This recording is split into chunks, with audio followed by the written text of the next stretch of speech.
Well, time before the game once more for the 10-minute war. And we bring in our good friend, resident Bucknut Mark Rogers, who has a fantastic channel here on YouTube, the voice of college football with coverage and correspondence and stringers all over the sport. And of course, it's rivalry weekend, which is the peak weekend of the season.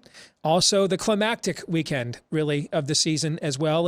It's no sport goes by faster than college football does, Mark. It's hard to believe it's week 13 already, but welcome back to the show. And I thought maybe we would, it might be beneficial to the audience if you and I, as best as we can, set aside our fandom and analyzed where our respective favorite, yes, you're wearing neutral colors and me not so much. But if we set aside our respective fandoms and analyzed where we think each of our favorite teams are heading into this game, but with as much of our fandom as possible set aside. So I'll let you go first. If you weren't an Ohio State fan, you would be saying what in relationship to where they are heading into the game? I'd be saying this team is roughly where I anticipated them to be when they kicked off against Notre Dame. No Jackson Smith and Jigba, who was supposed to be the best wide receiver in the country, has been supplanted by another guy who may very well be the best wide receiver in the country. There were questions about the running game that seemed to be answered at various times during the season, starting with that week 1 showdown against Notre Dame, but have crept up to be concerns along the interior offensive line the last few weeks. I just watched Ryan Day's news conference from this week, and he was peppered with questions, as was Jim Harbaugh, about Ohio State's toughness. And of course, Ryan Day isn't going to have anything to say negatively about his team's toughness. I believe that Jim Knowles' defense came together just about as well as could be reasonably expected.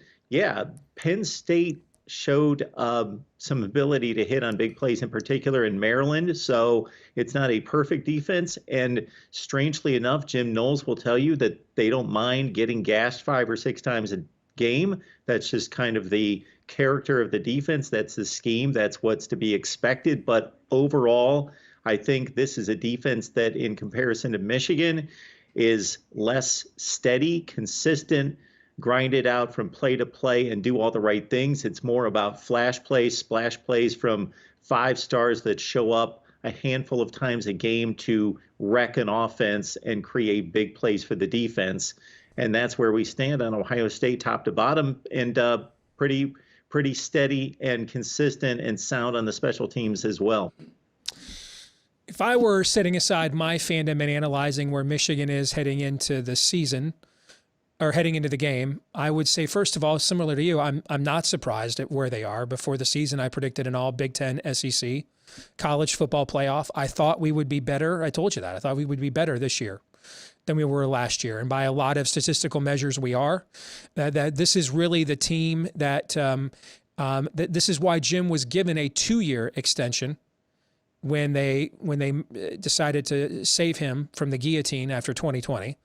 Because they looked at the roster and realized that this was probably the year, the next time that they were really built to make a championship run. And if they really truly wanted to give a popular, prominent alumnus, a full verdict and hearing on his future as the coach, then let him play that out with that roster. But of course, that still meant they had to win enough games in year 1 to get to that point. And they did. They won the Big Ten a year ahead of schedule. And I think that has been demonstrated with the amount of depth that has been shown. There has been more depth demonstrated by this Michigan football team than I think, at the very least, we're going back to 2003. And maybe we're back again into the late 90s, kind of the pinnacle of the Lloyd Carr era. And that's helped them withstand a lot of injuries and guys being banged up. We've played 9 different offensive line combinations, Mark, and as a data guy, probably the list of teams in the history of college football that have ever gone 11-0 playing 9 different offensive line combinations is small. All right. Normally, when you're looking at a number like 8 or 9 different offensive line combinations, you're probably an underperforming team that college football season. So that really speaks to the depth and the player development and the strength and conditioning and the culture that Jim has built. It looks like a Jim Harbaugh program. It's taken a while. It looked like in 2016 they might have been there in year 2, and then they took a step back, and then they kind of thought maybe again in 2018 they were there again. Then they took a step back the next 2 years. Now we've had consecutive seasons for the first time under Jim that it looks like what a Jim Harbaugh program is supposed to look like. On the other hand, though, I would be concerned that maybe with the current trajectory of this team, it has maxed itself out. That you kind of get the sense some of what happened on Saturday against Illinois was you played with at least, well, you went into the game without like 7 starters, and then several other guys got banged up. So, I mean, you were playing essentially the 2023 team, but Illinois had some injuries too. I mean, everybody's injured this time of year. And I mean, that's just college football. You mentioned Ohio State has not had someone that a lot of people thought was maybe the best returning player in college football most of this year. What's he got, like 4 catches, Jackson Smith and Jigba or something? I mean, everybody's banged up and hurt. I think the fear more is that for whatever reason, is it because they didn't take enough time in games where they otherwise could have to maybe run the score up some more and work on the passing game? Is it because J.J. McCarthy wasn't ready for that, and so they didn't? Is it the chicken or the egg? I don't know. But there does appear to be, now that we're at a level where Illinois is not as talented as we are, but they're every bit as physical of a program. So they weren't going to get bullied, if you know what I'm trying to say. I mean, they were going to say, we'll sit here and trade punches with you, and you're just a more talented fighter, we'll lose, but we're not going to retreat to a corner here. We're going to sit here and punch back. And you saw that they had that game within doubt down to the final seconds. I think probably Illinois might be culturally a little bit more physical than Ohio State, but Ohio State's a lot more physically talented. And in this rivalry game, especially after what happened last year, I don't think Ohio State will wilt either. And that is going to require Michigan to do things with the players it has on the outside. It has just not shown all year it was previously willing to do. And then the last few weeks when they've really been trying it, capable of doing. And so I do kind of wonder, what would I be saying if I weren't a Michigan fan? I'd look at it and say, tremendous follow-up season. You beat your season win total with a game left in the season. You're undefeated for 11-0 for only the 4th time in school history. The floor is the Rose Bowl for a program that looked dead this time in 2020, right? But looking at heading into this particular game and matchup, I would be concerned that maybe they've kind of maxed out, that they don't have another gear because of the lack of development that's been involved in the passing game on offense.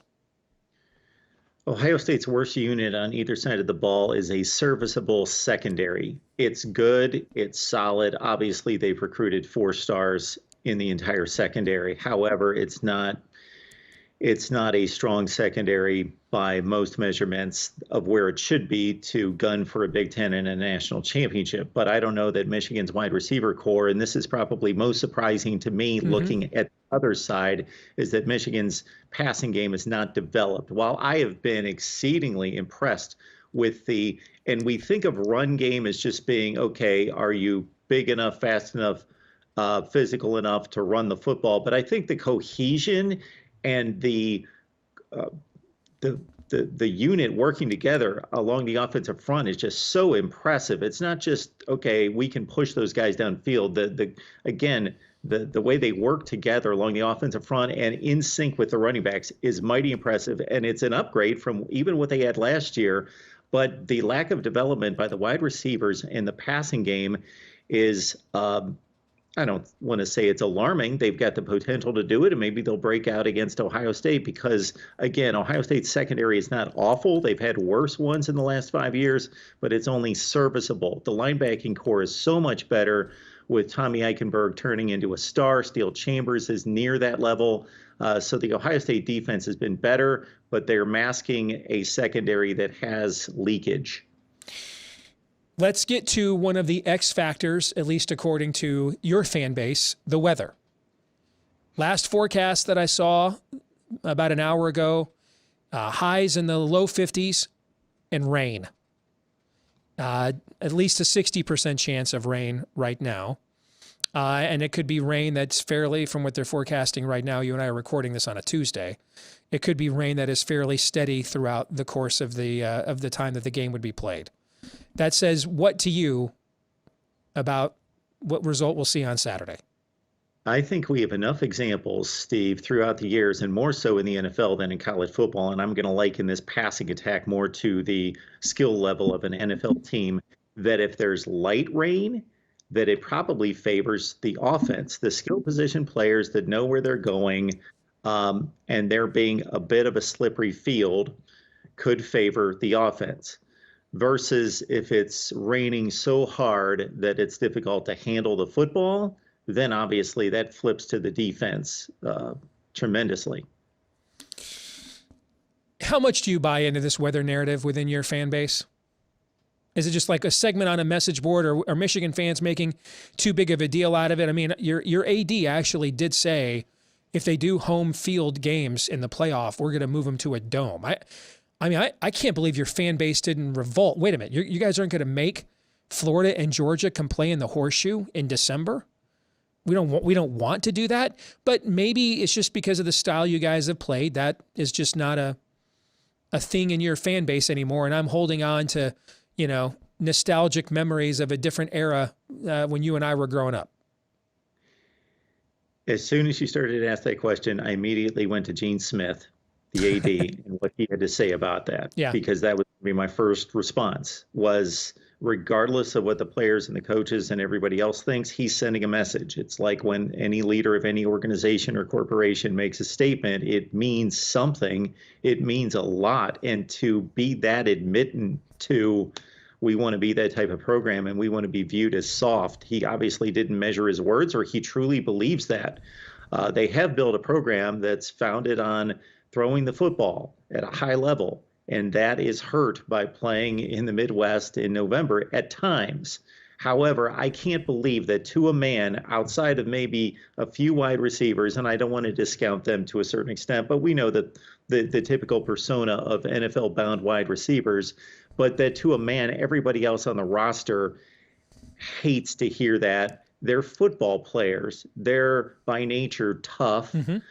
And resilient, maybe not in comparison to another program, but by nature, more than the rest of us human beings walking around that didn't play at that level. They are tough-minded. They want to be known for that. And Ryan Day is trying to instill that. And I don't believe that that's window dressing. I believe that he recognized that issue. It was obviously, shoved down his throat, both by the Michigan offense and by the media afterwards.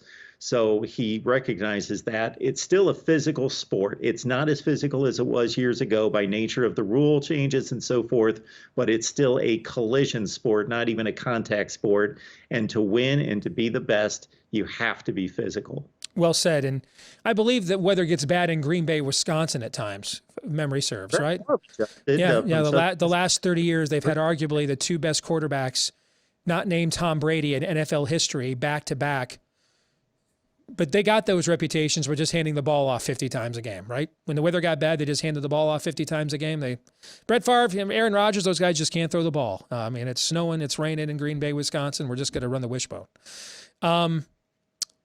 Ohio State wins on Saturday, if what? Ohio State wins on Saturday if Blake Corum is held under 125 yards and Ohio State at least averages 3.5 yards per rush. I am confident of Ohio State's passing game. Not that they're going to tear Michigan's secondary to shreds, but I saw it last year in a situation in which there was weather and there was no running game, and they could still throw it because they're that elite throwing and catching the football. But they have to have some semblance of a ground attack, and they have to stop the run to a certain degree. And I believe the winner of this game has outrun and been the rushing winner of the game 20 or 25 consecutive years. And I believe that's going to hold true to a certain extent. The pass, of course, is going to offset that. But Ohio State at least has to be respectable on both sides of the ball on the ground. And then finally, Michigan wins the game on Saturday, if what? Michigan wins if they are truly healthy and they've got a fighting shot if they are truly healthy in a lot of the aspects that we've talked about, you and I, for the last couple times we've gotten together. Guys like Blake Corum, first and foremost, at the top of that list, Donovan Edwards, Mike Morris, and two offensive linemen that are key to their success. So they have to be at least able to get out there at 90% or so, reasonably healthy for this time of the season, and most of them to be factors in the game. I think minus Donovan Edwards, minus Blake Corum, I think we saw it against Illinois in the second half of that game. Michigan's possibly best in the nation ground attack becomes good. It's still offensive line generated, but it's not nearly as explosive or consistent without those two backs, especially Corum. Yep, I agree with that. Good stuff, my friend. Have a great Thanksgiving. Happy Thanksgiving to you and your family, all right? Hope you enjoy the weekend, except for Saturday. Absolutely, Steve. We appreciate it. You bet. Take care.